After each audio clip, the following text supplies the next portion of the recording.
Set I'm free, y'all. Got the victory. Set I'm free, y'all. Got the victory. Set I'm free, y'all. Victory. I am free. Yes, I am. Victory. Set I'm free, y'all. Got the victory. Set I'm free, y'all. Got the victory. Set I'm free, y'all. Yes, I am.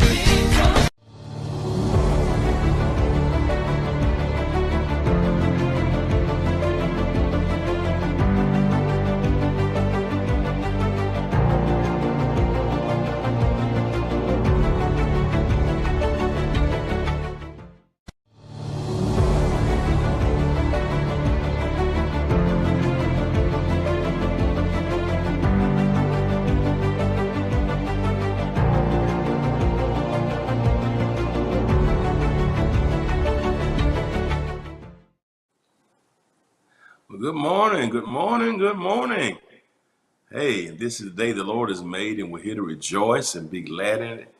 I'm so excited and so ecstatic that you've tuned in to the Hope TV to get another daily dose of hope. So excited to have you here with us here at the Hope TV, where our aim is to present entertaining faith.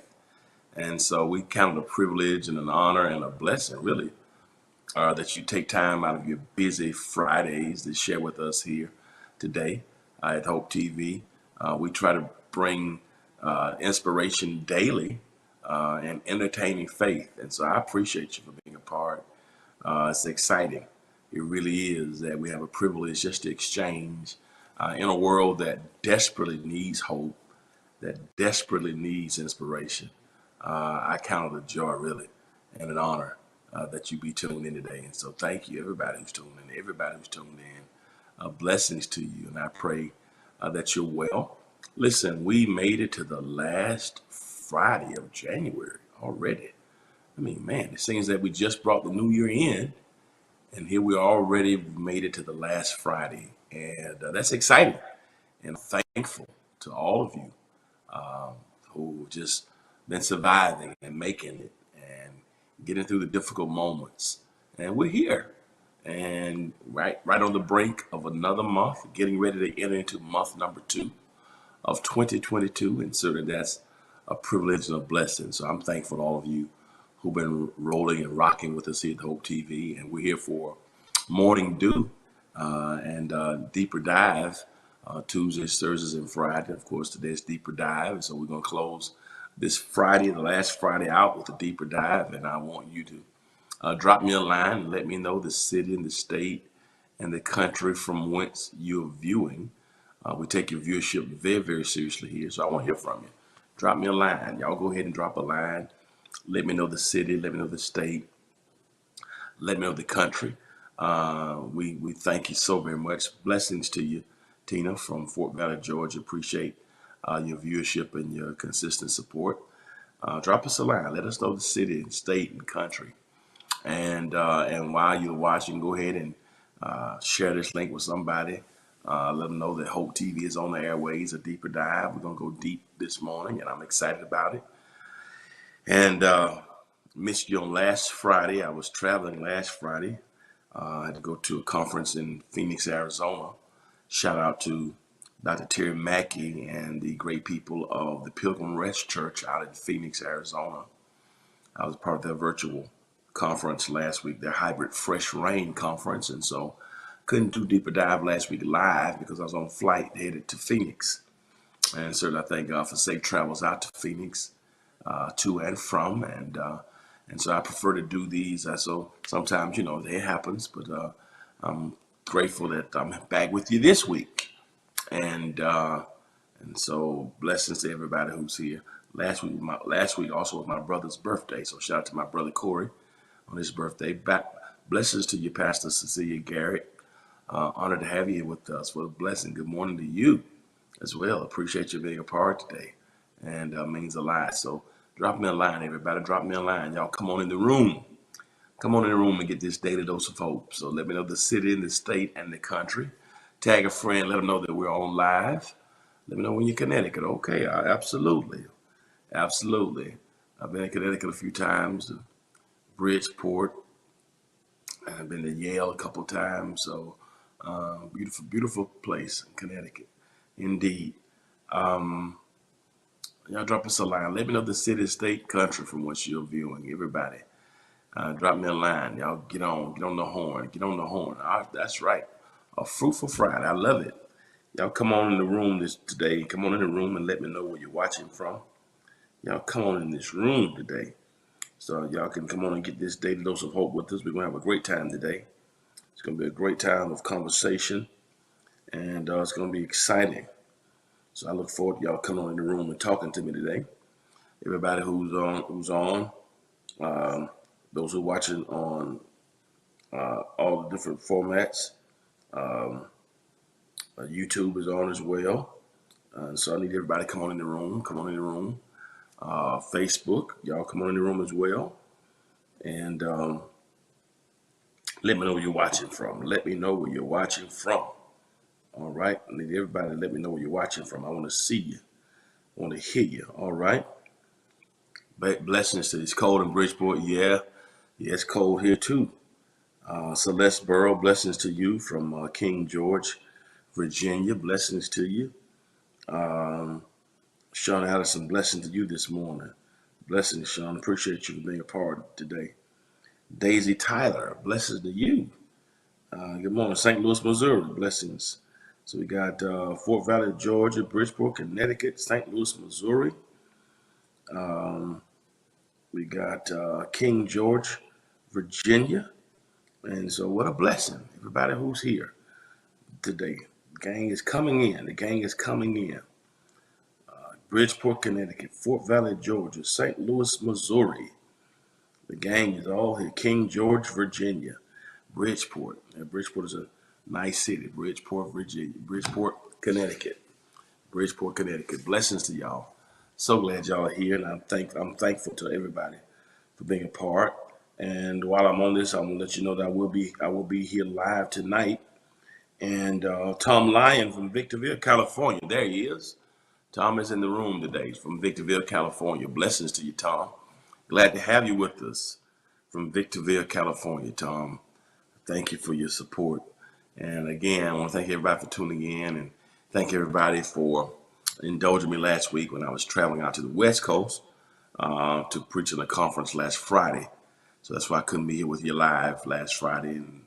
And I missed one day this week, I think more than due because I was in the conference here live too. So I, try to do, I prefer to do these live rather than pre-record them. So I can engage and exchange. But to that end, if you're watching through a platform that will allow you to subscribe, to like, to comment, or to share, please consider doing so now. Go ahead and subscribe, like, comment, share. Help us get the word out right now. When you subscribe, that blesses us and helps us to leverage the platform to grow even more. Your likes are incredibly valuable to us. They're invaluable, actually, because they help the statistics and analytics, particularly with the algorithms and with our engagements, which actually help us to grow the platform more. And so please hit that like button if you're watching through a platform that will allow you to do that. Your comments are important because they help us with our engagements as well. And also the share button is preeminently important because it helps us to expand the platform. So go ahead and do that. Share it, share it, share it, share it, share it. Everybody share that, share it. Come on in the room. Y'all keep hitting that like button to help us to grow and expand. Help us to grow and expand. Help us to grow and expand. Help us to grow and expand. I'm excited about closing this month out. And listen, Tuesday is going to be February 1st. And so we've survived the first month of the year already. And seemingly we just were entering to 2022. And so we're already in February. And often that's a good sign. Good morning to you, Geneva Steer from Orlando, Florida. Trying to give a little more time for people to come in. So we got Bridgeport, Connecticut on here, St. Louis, Missouri, Fort Valley, Georgia. We got Orlando, Florida, Bridgeport, Connecticut, King George, Virginia, Victorville, California, Fort Valley, Georgia, Orlando, Florida. So excited to have everybody here with us.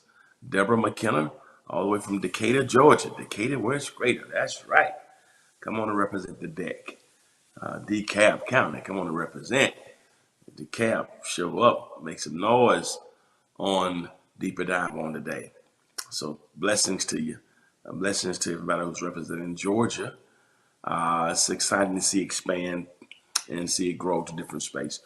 So blessing to you. All right, I know a lot of people may not know if we're on or not, but I wanted to go ahead and come on. This is Deeper Dive. This is our normal, regular scheduled time. Of course, I was absent last week. I thank you for indulging me in part of my absence. But of course, I was doing work and on a flight. I headed to Phoenix, Arizona last week. Blessings to you, Tasha. Glad to have you with us. And so I'm glad that you indulged me and hope you've been safe. And it's good to see everybody back here on Deeper Dive. I missed Morning Dew Tuesday doing a conference with the AME Church Growth Conference here. That was in Atlanta. I had to do a panel. I had to do a lecture and preach to them. So pardon me again. And so I just prefer to do these lives. All right. Coming in through Georgia. Okay, Pastor Garrett, I'm going to be looking for you.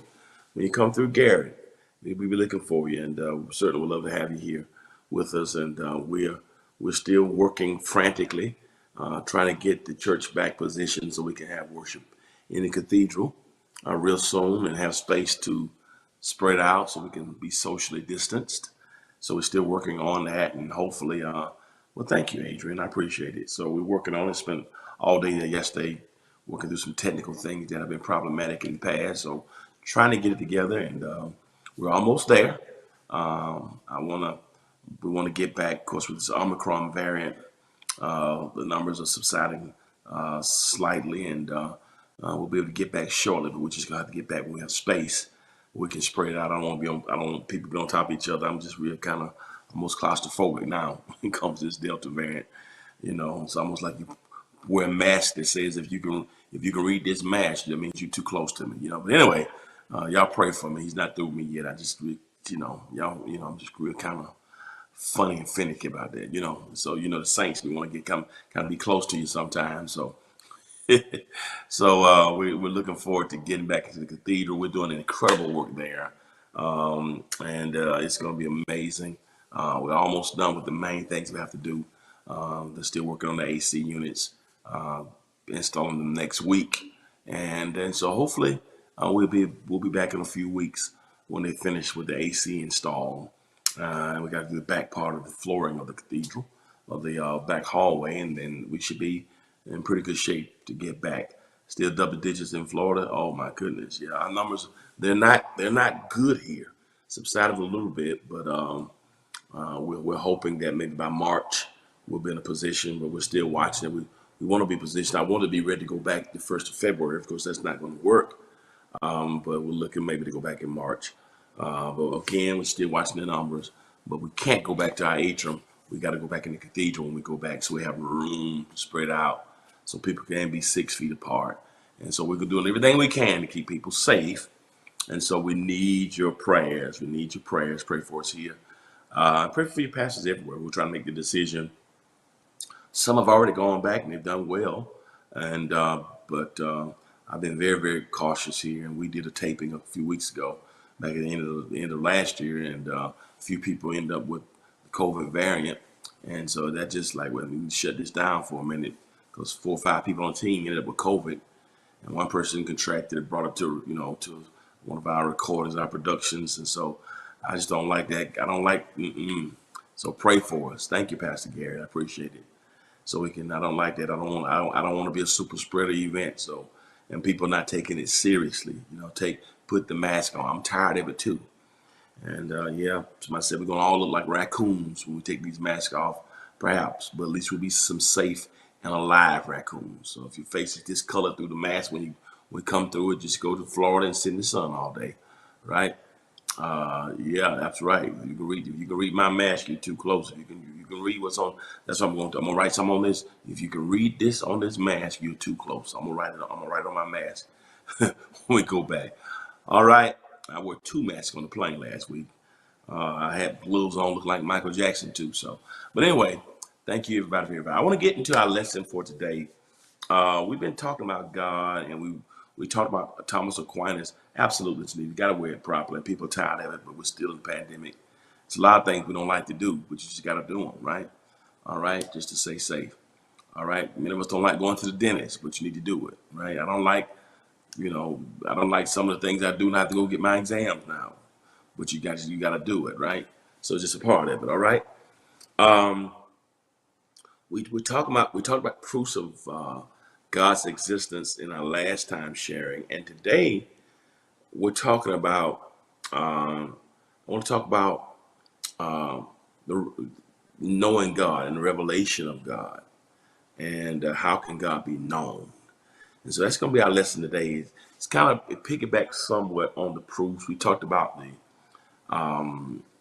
talked about nature last week. We talked about the cosmological argument, the teleological argument of Aquinas. That's what we talked about. And knowing God through nature. We talked about that. Cosmology. We talked about that. I hope y'all watched that. I know I dealt with it 2 weeks ago. I don't know what they played last week in my absence, but the proofs of God's existence. And we talked about how you can look at nature and cause and effect, causation. Some of you were here. Remember we talked about that and went through it. Had a pretty good study on that. So this is almost an addendum to that, but a little different. So it's a pretty heavy study, but it's good. I'm going to try to keep it real simple, but it's a great study. So we're talking about knowledge of God, natural and revealed. And the main question about the knowledge of God, that's very important. It's really philosophical too. So this is theology and somewhat philosophy, which was my major, of course, in undergrad, philosophy and religion and philosophy. I want to look at this from how can God be known? How can God be known? The knowledge of God. How do we know God? We talked about how the world and the earth and the constellations show who God is. We dealt with those arguments with the teleological and cosmological arguments. Some of you were with us on that.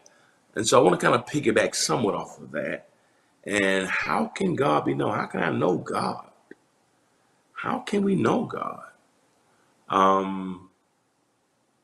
Naturally and through the revealment. The next slide is, so the question that we have to ask today in light of knowing God, and so many philosophers have given insight on this, and I was too many to name. And here's the first thing. Here's point one that's very powerful. How can God be known? That's a deep question. How can God be known? And one of the things I love about the Christian faith is we believe in what's called self-disclosure. That's a term that is unique to theology. That is included in theology relative to God. Many have talked about the self-disclosure of God. What does that mean? What does that mean? That means that God self-discloses. That God self-discloses. That's self-disclosure. What is that? That means that God chooses to be known. That's one of the first things that makes our faith different, is that we believe that God chooses to be known. That's powerful. You may think it's simple, and it is simple, but yet it is complex. That the God of the universe chooses to be known. And so God chooses to be known. And not only does God choose to be known, so God's desire is to be known. God makes the choice to be known. And then once God makes the choice to be known, God makes this choice possible through self-disclosure in nature and human history. Now, it's very important that you get that, because we're talking about God. Philippians 3, Paul says, "Oh, that I might know him in the fellowship of his sufferings and the power of his resurrection." God chooses to be known. Now, I want to deal with that because God, the question we got to ask ourselves is,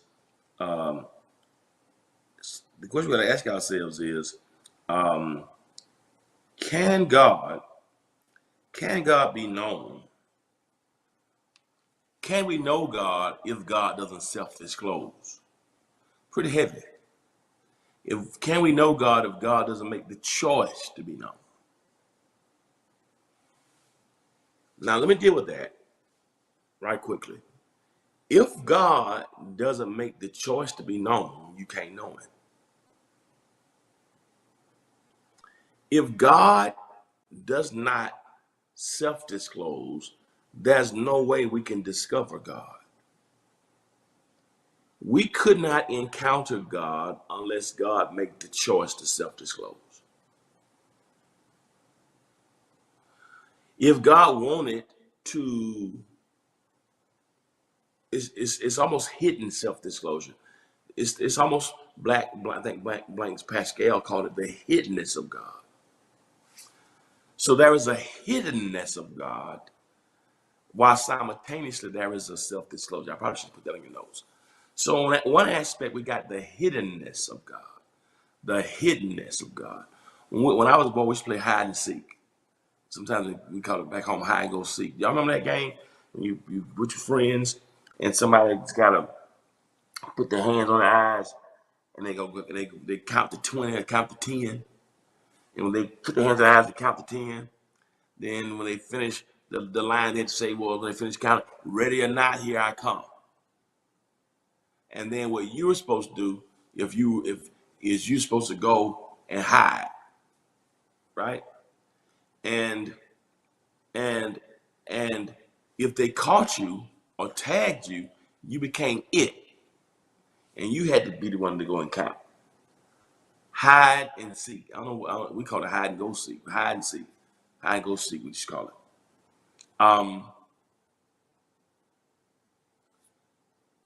God is not the one. Good morning, Maddie from Opelika, Alabama. God is not telling you to close your eyes and I'm gonna go running from you to hide from you. That's hiddenness of God.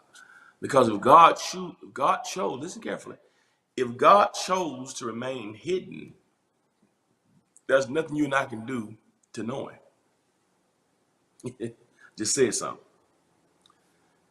If God does not choose to self-disclose, God will remain in perpetual hiddenness. I don't care who you are or what you think. Even though I think humanity was created with an inclining to worship God, if the God of the universe decided to stay hidden, remain hidden, there's nothing that you and I could do to know him. I think one of the blessings that we don't think about from a philosophical perspective is we don't think enough about the reality that God chose to self-disclose. That God chose to self-disclose. That God chose to be known. Woo! You ever thought about where we'd be if God didn't make himself known? His presence. So again, I want you to think about the small things and be grateful. The very fact that God self-disclosed is a major blessing. So that's the first way. You can't talk about knowing God or how can God be known without dealing with the reality of self-disclosure. I'm gonna come back to that in a moment, but I want to hit that because it's very, very important. Now let's go to point two. I just got 5 quick things to give you on this. All right.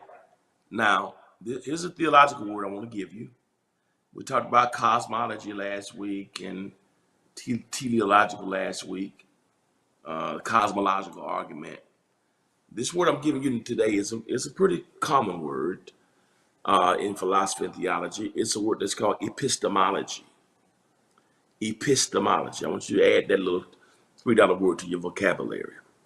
Absolutely. Thank you, Adrian. He thought of enough of us to self-disclose to us. That's beautiful, Adrian. Isn't that beautiful? It's really philosophical, but it's beautiful. It's beautiful. He thought enough of us to self-disclose to us. Isn't that wonderful? It's just the little things that we don't think about. We just take even knowing God for granted. But philosophically and theologically, you can't even know God if God didn't self-disclose. Right? The self-disclosure of God. I'm moving epistemology, but self-disclosure, it does a couple things. It reminds us of the awesomeness of God. How finite we are. Because I think we take just an understanding of God for granted. The fact that God loved us enough to self-disclose. Yeah, it was for 1 year of silence, you're right. Yeah, well, God wouldn't speak to him. But without God self-disclosing, we don't know him. Right? Now, here's epistemology. It is a theory of knowledge, and it deals with methods, validity, scope. Okay? Epistemology is the investigation of what distinguishes justified belief from opinion. So we're having an epistemological conversation here. For those who believe in God, that's a matter of epistemology, right? In other words, is your thoughts of God, my thoughts of God, are they opinion or are they or is it justified belief? knowledge, the methods, validity, the scope. Epistemology is the investigation of what distinguishes justified belief from opinion.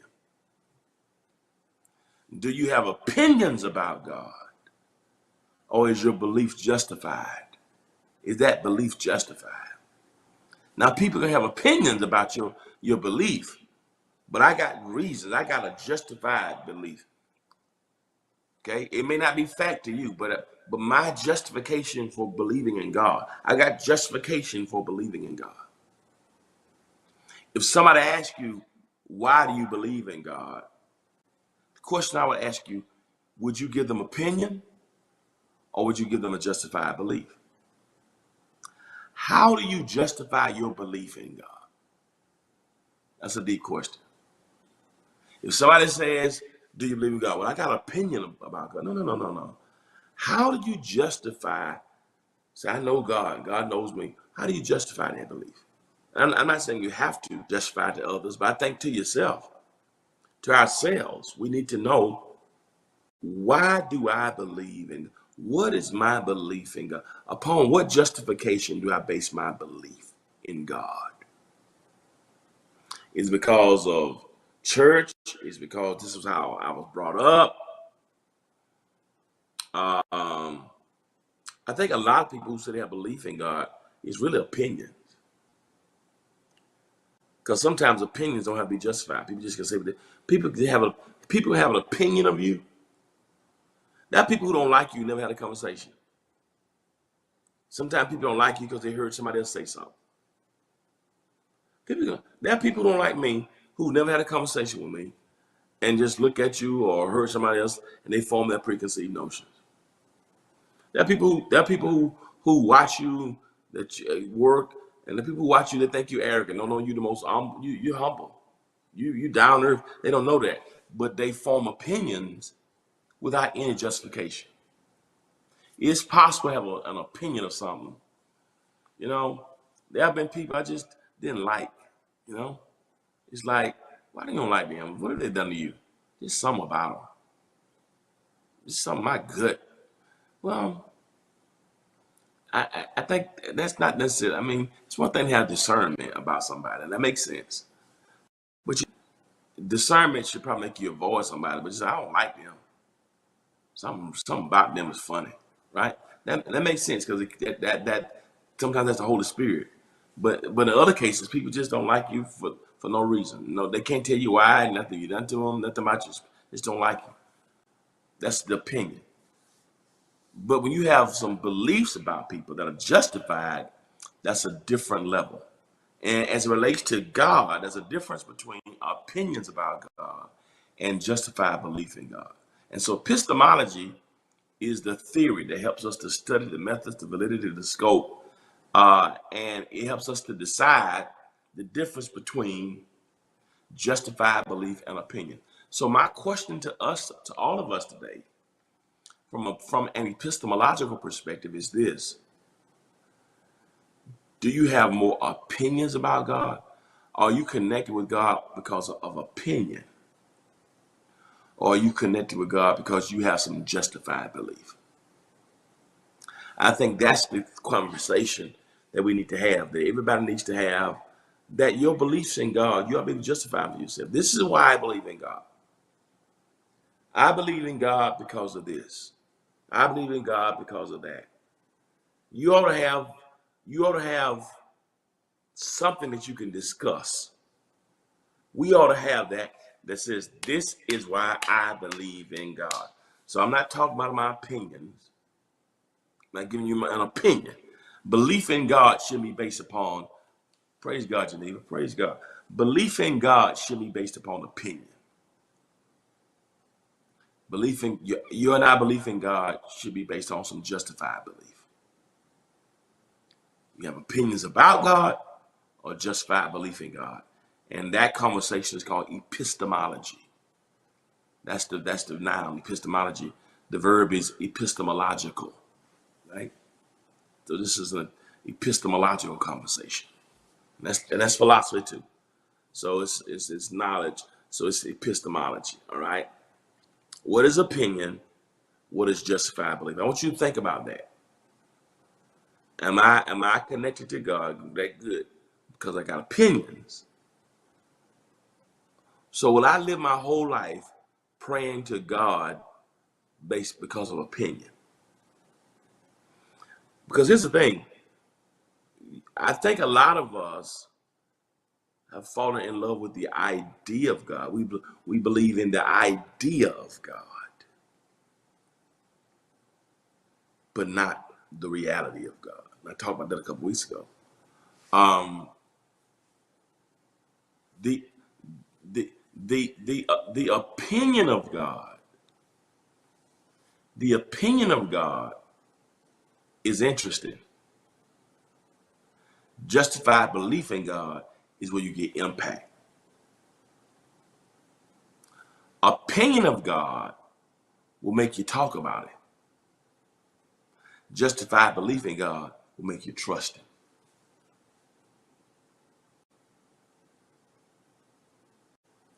Opinion of God can sometimes make you say hallelujah when you get your way. Justified belief in God will make you hold on when you can't see no way. There's a difference between opinion about God and justified belief in God. And that difference, that scope, that range is called epistemology. And so we're having an epistemological conversation today to challenge us all about God. Am I opinionated about God? Or do I have a justified belief in God? I hear you, Geneva, you preaching. I believe in God because I'm a sinner. He died. Go ahead and preach on this Friday morning. Help yourself. All right? So this is epistemology. I want y'all to get that word. That's an epistemology, an epistemological conversation. All right? So we talked about, number one, self-disclosure. That's it, Tina. Opinion to make you talk about him. Justified belief to make you trust him. So self-disclosure is the reality that the only way we can know God if God self-discloses.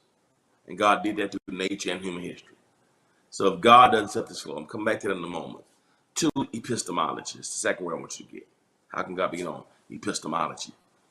And how do we determine the difference between opinion and justified belief? Adrian, that's it. There's a difference between knowing through intimate personal relationship experience. Y'all on it this morning. Number three. I'm almost done. Number three. I'm gonna let y'all go. Now this is a little deep. So God self-discloses, which means we can only know God. Bless you, Pastor Garrett. We can only know of God through what's called revelation. Revelation. When God self-discloses, that's called revelation. Revelation. Revelation. Every time God self-discloses, that's revelation. When God self-discloses himself, that's revelation. So we can know God through revelation. That's when God reveals God's self. God will reveal God's self through revelation in reliable and specific ways. Revelation. God will reveal himself. Okay? Now here's the problem. Not the problem, but here's a nuance to that. When God gives you revelation, revelation of God doesn't mean that self-revelation of God is total. Pretty heavy there. What does that mean, Dewey Smith? That means that God will give you revelation about God.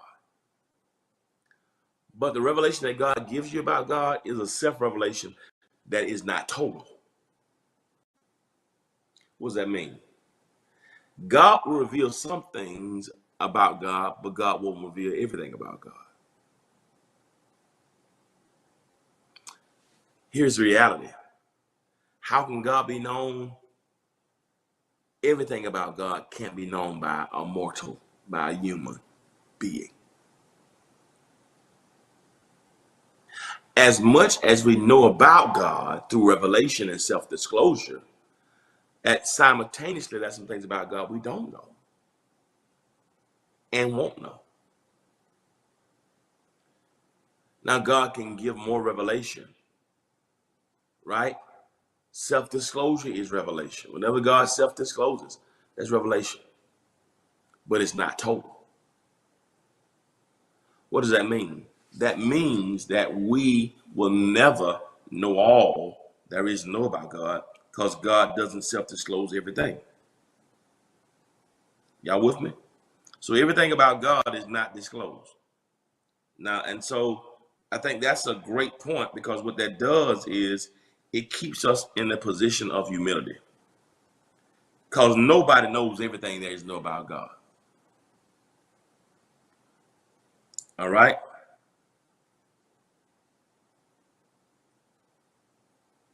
Y'all with me?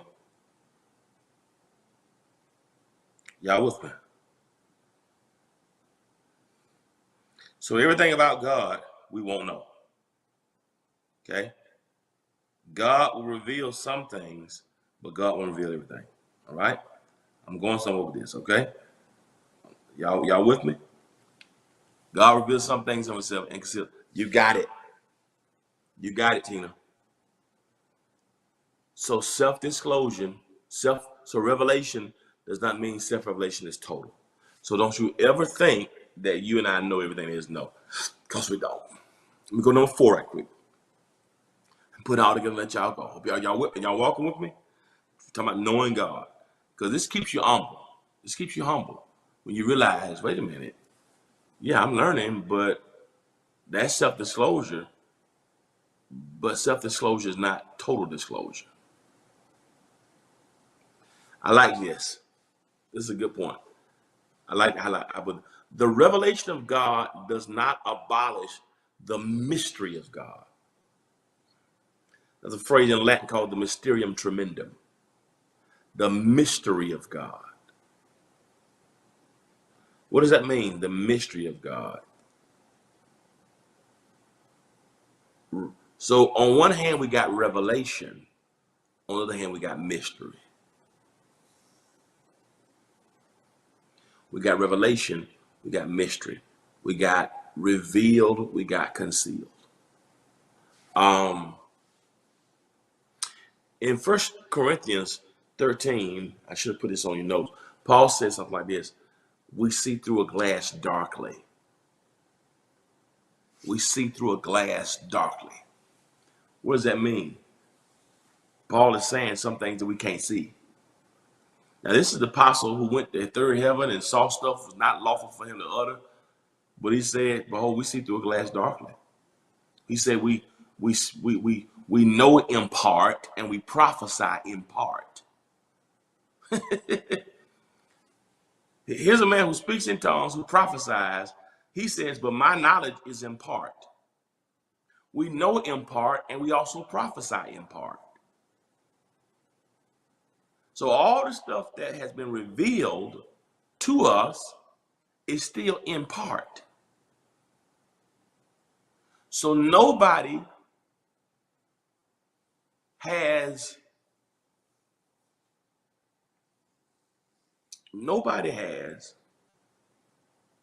total disclosure. Some of us may have seen God and have more experiences with God and have more maturity in God, but the revelation of God does not abolish the mystery of God. And here's where it gets difficult for us.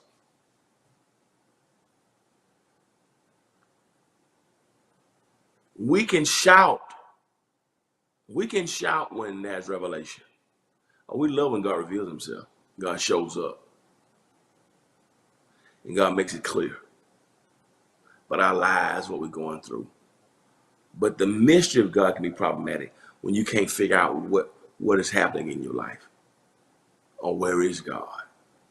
You're looking for God and you can't. It's like I can't see him. Is God here? Is God? It's the mystery of God sometimes when it keeps us. It can bring pain because we don't understand. There's no clarity. So just because you got revelation does not mean that the mystery You still got mystery. So we have to simultaneously balance the revelation of God and the mystery of God. It's a mysterium tremendum.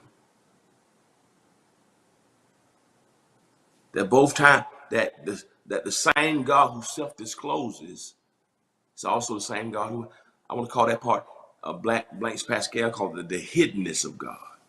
So we have to balance the self-disclosure and hiddenness. Here's what one writer called it, his ways. This is just another way of putting it to you. His ways are not our ways.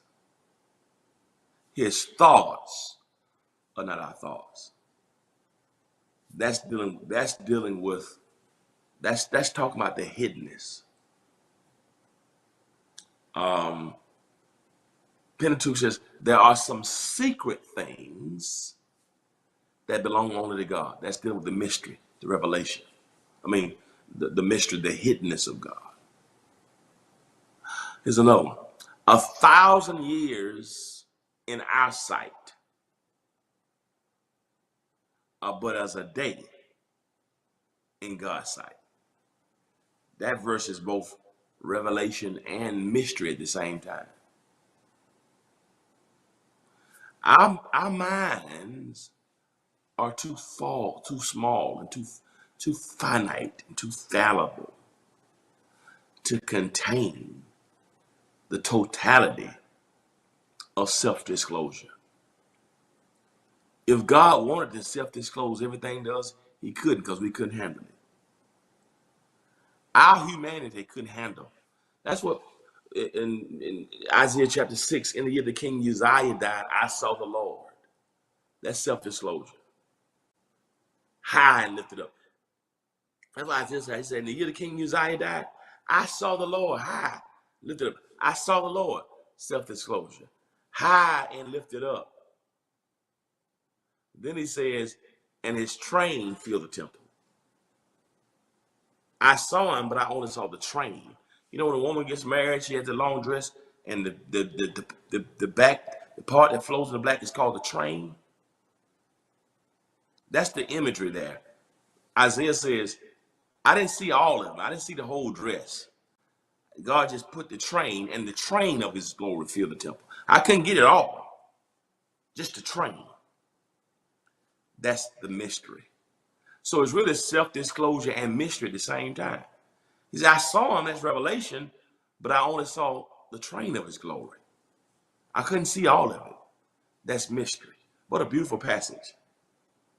My uncle Uzziah died, and God disclosed himself to me. I saw the Lord for the first time. Self-disclosure. God revealed himself to me when my uncle Uzziah died, but I only could see the train of his glory. I couldn't see all of it. Something about him is still mysterious.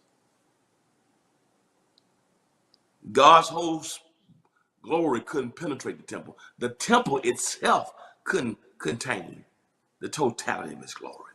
Woo! So even in the house of God, the temple of God, the place where God supposedly resides and inhabits, the temple was too mortal. The temple was too peripheral. The temple was too circumferential to handle the totality of the glory of God. The whole earth is full of his glory, but the whole earth does not contain the magnitude of his glory. That's what the cherubim said in Isaiah. The whole earth is full of his glory. That's it. That's Eddie Touche. I should have known you on here. So we got mystery and revelation at the same time. It's the mysterium tremendum. That's it. And the mystery, the revelation is something that brings celebration. The mystery can bring frustration. So Isaiah at one time speaks of both Revelation and mystery in the same passage. In the year King Uzziah died, I saw the Lord. That's Revelation. High, lifted up, and his train filled the temple. That's mystery. He reveals himself in tragic and death is up. We can't handle all of it. So God will reveal God's self in specific and reliable ways, but it's never all of it, because we only see in part. We only know in part. We only prophesy in part. And now, and it may be frustrating when God doesn't reveal everything, when we can't put an epistemological gauge on it. It may be frustrating, but in the end, it's a blessing. Because when we allow ourselves to be caught in that balance of mystery and revelation, at the end of it all, it's going to bring by adoration, because we allow God to be God. And do you want a God that you can totally contain? Do you want a God that you can totally understand? Do you want a God that you can totally comprehend? We can't comprehend today from tomorrow. That's something about life we can't comprehend. We can comprehend one day at a time. So if my small pea brain can comprehend everything about God, do you know how small that will make my God? I don't have to understand everything about it. It allows my faith to grow, it allows my trust to foment and be cemented. Because if I understood all about him, then I would be just like him. That's right, Sarah. He wouldn't be God. So as frustrating as the mystery is, the moments when God does not self-disclose.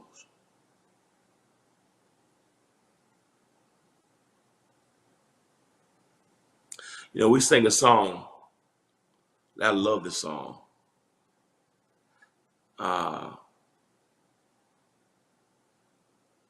We'll understand it better by and by.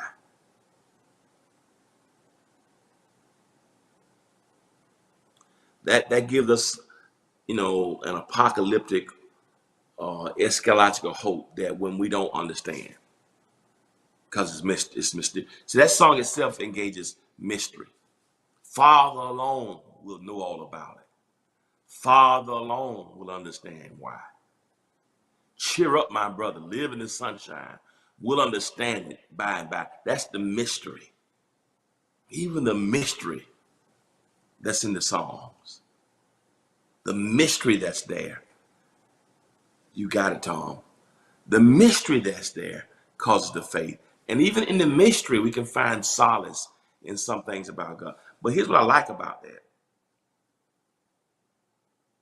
You know, the question I ask ourselves often is, when we get to glory, will we want to understand it? You know,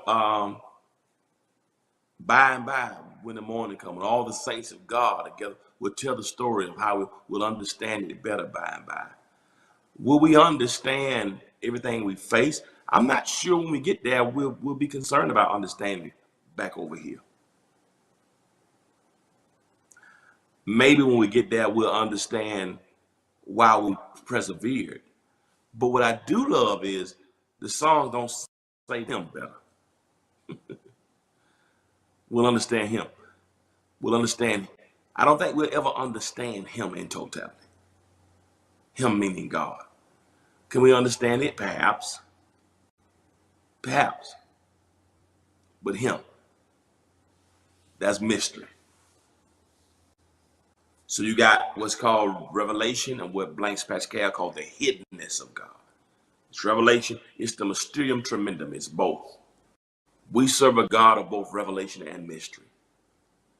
And sometimes we don't know which side of the track God, because the only time we get revelation was when God decides to self-disclose. That means you can be in a relationship or working with somebody and you think it's good, and sometimes revelation is painful. So God will self-disclose, let you know this person ain't no good. And even the severing of that relationship was self-disclosure. It was God revealing himself. God will reveal himself. God will give you revelation about people, about issues. So God showing you a person, who that person is, was really self-disclosure of God. It was revelation. Revelation is not just God popping out the sky and you getting goosebumps. Revelation is God giving you discernment about something. That's revelation. Often God shows you himself by showing you somebody else. If God shows you somebody else for who they are that you didn't know, because here's reality. Let me be honest with you. Let me just be honest with you to make this clear. Human beings are both revelation and mystery.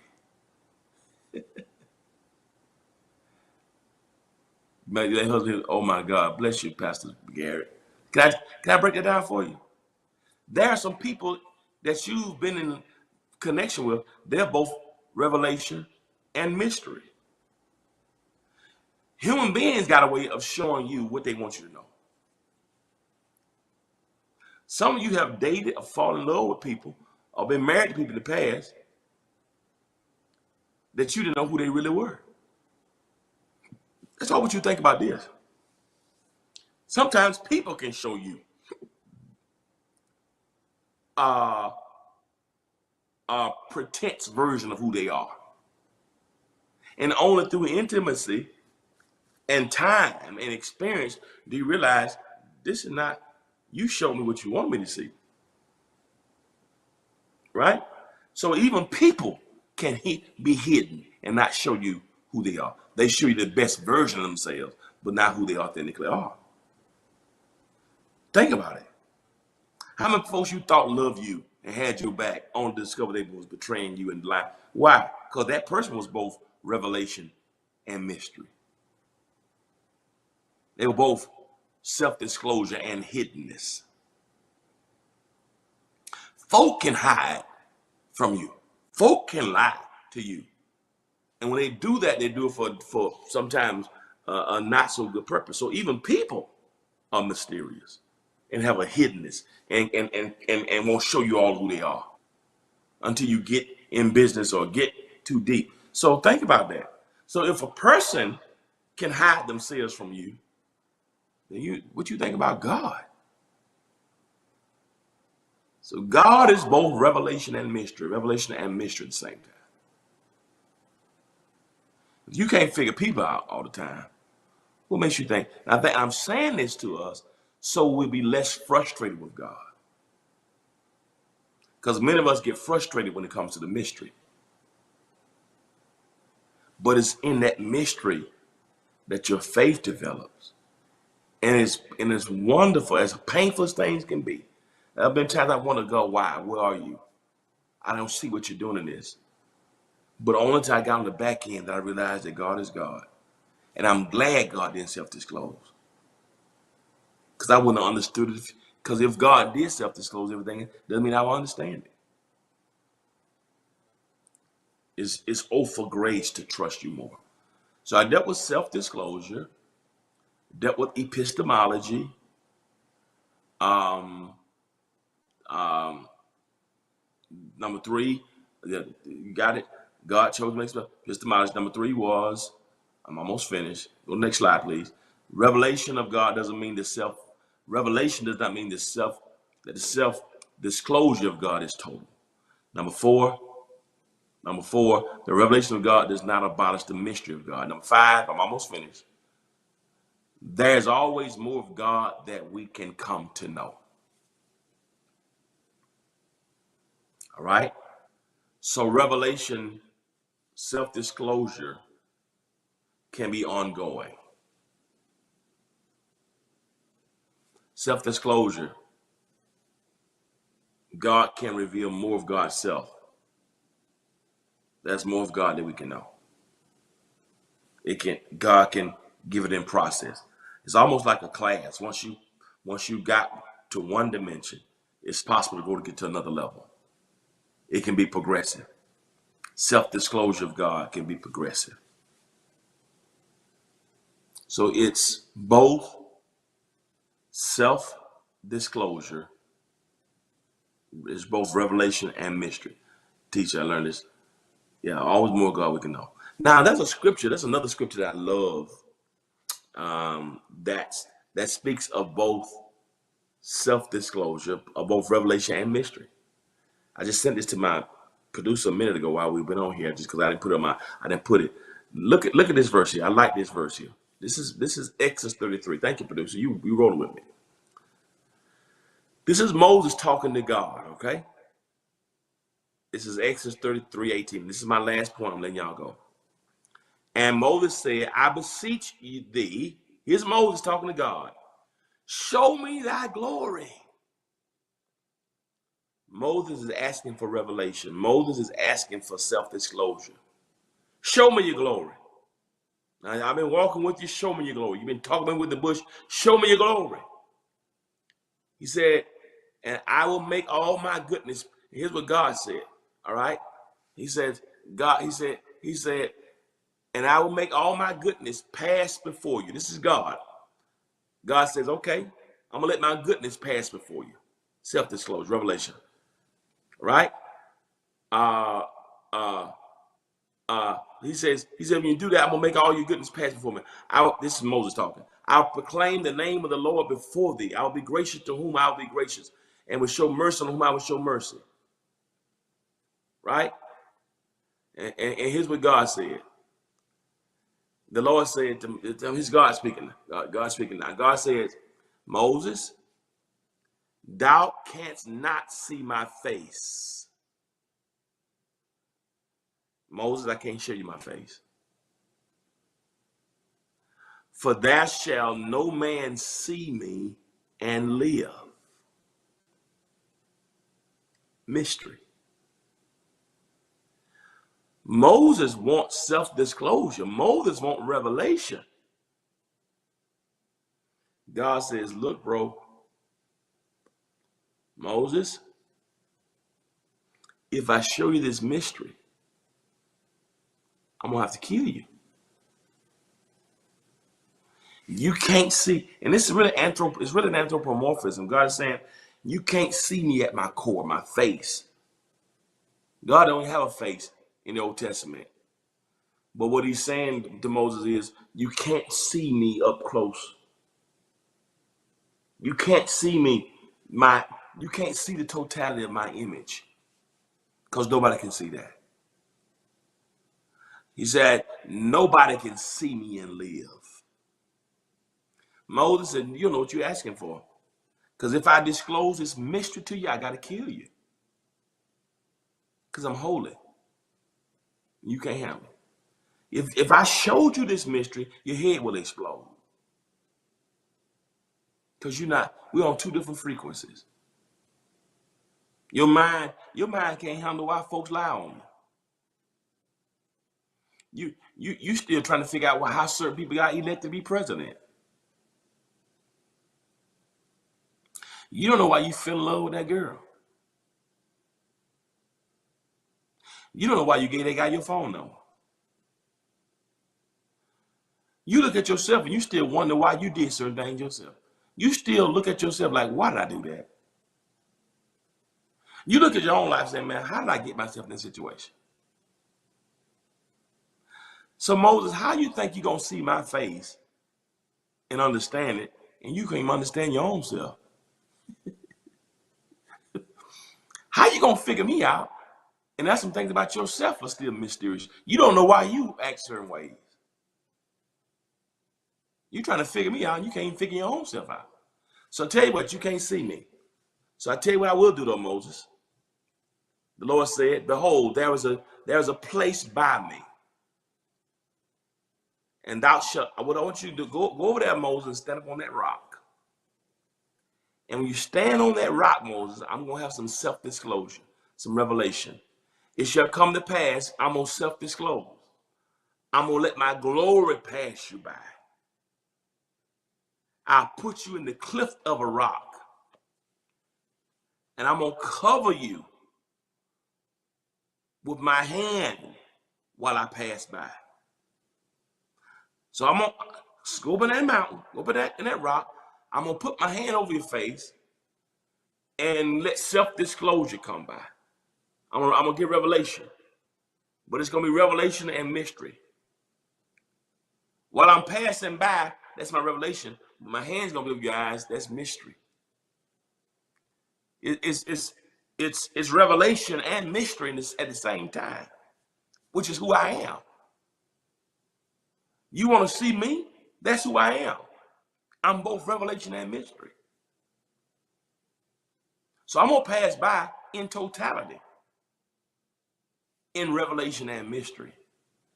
I'm coming by. You'll hear me. Cover your face. You can't see me. That's mystery. And I'll cover you with my hand while I pass by. And then I'm going to take my hand away. And thou shalt see my back parts. I'll show you the train like I did Isaiah. That's revelation. But my face shall not be seen. That's mystery. So Moses, I'm going to come by you. But I'm going to cover your face. That's mystery. When my glories pass you by, I'll move my hand. You can see my hinder parts, my back part.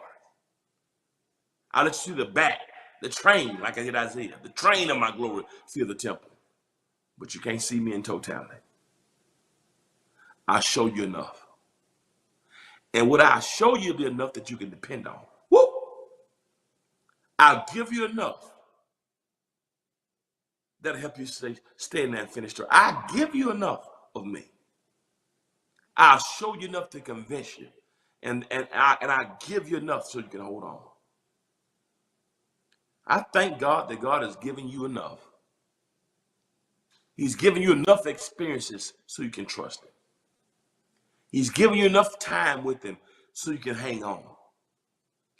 He's revealed himself in moments when you were low and he brought you out and provided. He didn't show you everything, but he gave you enough. And the enoughness of God is all you need. Not the totality of revelation, but his enoughness.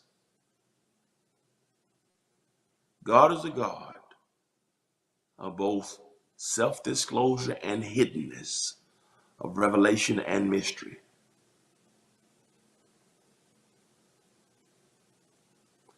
And when God does reveal, you didn't see everything about him. But when your loved one died and he sustained you and brought you through, he showed you enough. When you lost your job and the company shut down, but you didn't miss not one meal, he didn't show you everything, but he gave you enough.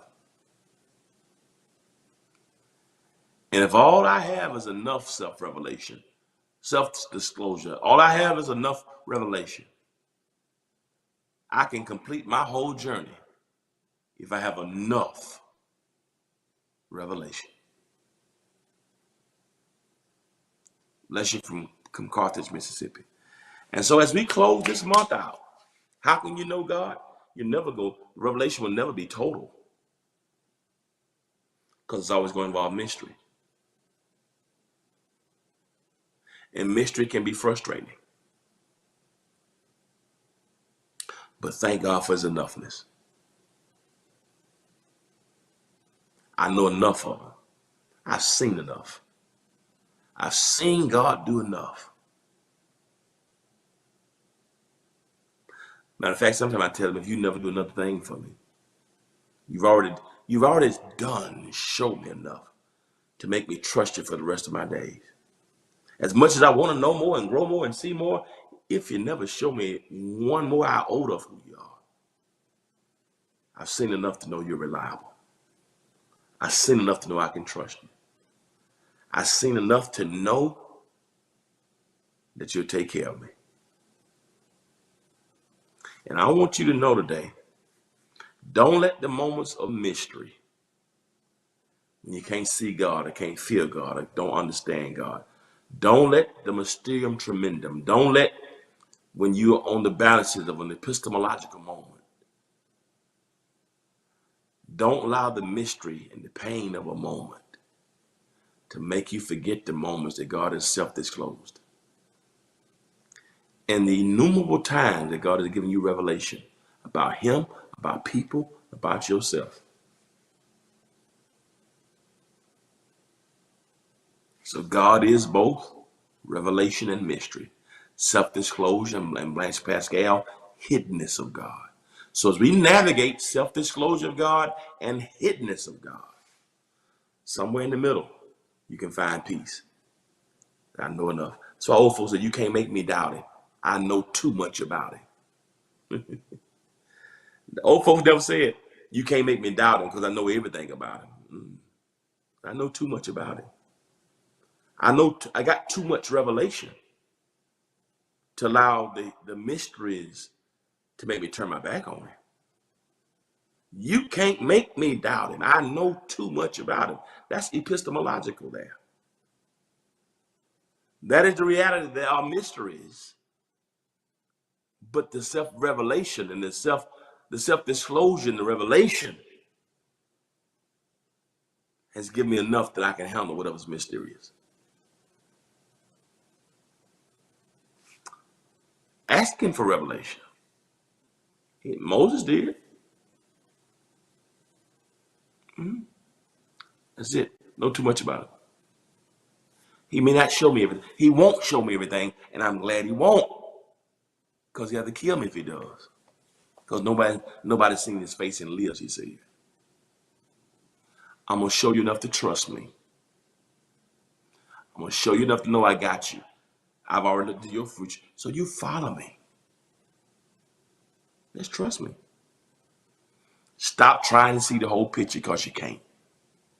Stop trying to figure everybody out because you can't. You can't figure your own self out. Lord, I can't tell you the time I looked at myself and said, why did I do that? Why did I do that? Right now, I'm looking at myself and I look back over my life and I'm still trying to figure out now, what was I thinking? What is wrong with me? How in the world did I not see it? So you think you're going to know all there is to know about God?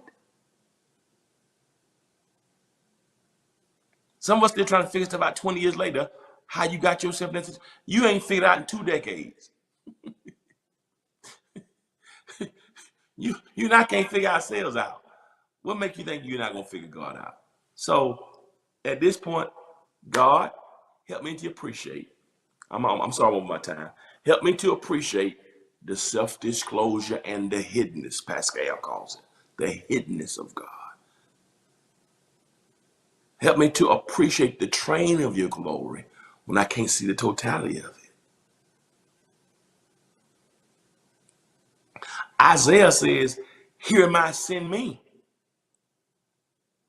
Not because he saw the totality, but because he saw the train. Isaiah said, you can send me. I ain't got to see all of you. I saw enough of you. I saw enough of your glory, the train of it, to make me commit the rest of my life. In the year King Uzziah died, I saw enough of you to say, hear my son. I saw enough of me, enough of you to risk my life being killed as a prophet. I saw enough of you to commit to my assignment. I ain't got to see you in totality. Just let me see your train. I got enough.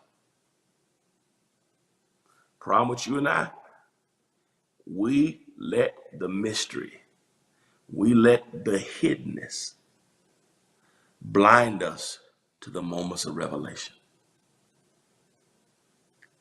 If you're not new in the faith, some of y'all are watching me, have been with God so many times.